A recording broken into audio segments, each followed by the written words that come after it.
En ce qui concerne les types de remboursement, alors les remboursements, il faut faire extrêmement attention au mode de remboursement parce que c'est ça qui va fondamentalement définir ce que nous allons gagner sur l'obligation. Si on te dit qu'une obligation a un rendement de 7%, peut-être que tu vas penser qu'en investissant 100 000 francs sur cette obligation, à la fin de chaque année, je vais avoir mes 7 000 comme c'est défini à travers le taux d'intérêt. Donc, si l'obligation est sur 10 ans, je fais mes 7 000 fois 10, je sais que j'aurai 70 000 en investissant 100 000.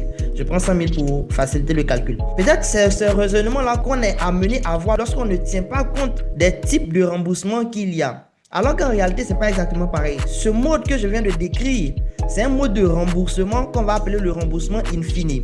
Et cela suppose que l'argent que je prête à l'institution, à l'émetteur, me sera remboursé en totalité à la date échéance. Qu'est-ce que ça veut dire? Si je lui donne mon argent et qu'il décide de l'utiliser par exemple sur 5 ans, c'est à la fin des 5 ans qu'il va me rembourser la totalité de ce que je lui ai prêté. Donc, durant toute la période de l'emprunt, il va me verser des intérêts étant donné qu'il est en train d'utiliser mon argent pour travailler. Maintenant, à côté de ce mode de remboursement qu'on appelle le remboursement in fine, il va avoir le remboursement par amortissement.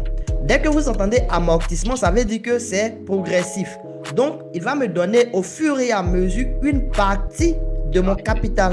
Étant donné qu'il me donne une partie de mon capital, ça va influencer les coupons qu'il va me verser. D'accord? Donc, si je donne, par exemple, 100 000, alors si l'émetteur vous rembourse 25 000, ça veut dire que ce qui reste chez l'émetteur, ce n'est plus 100 000, mais 75 000 francs. Donc, l'année d'après, quand l'émetteur sera amené à calculer les coupons à vous verser, il n'est pas stupide. Il ne va pas calculer sur la base des 100 000 que vous lui avez prêté depuis le départ parce qu'il vous a déjà remboursé une partie de ces 100 000. Donc, il va appliquer le taux qui a été convenu au départ sur les 75 000 restants. Donc, vous voyez que lorsque on avance avec le remboursement par amortissement, les coupons à nous verser diminuent étant donné que la base de calcul des coupons diminue avec le remboursement par amortissement.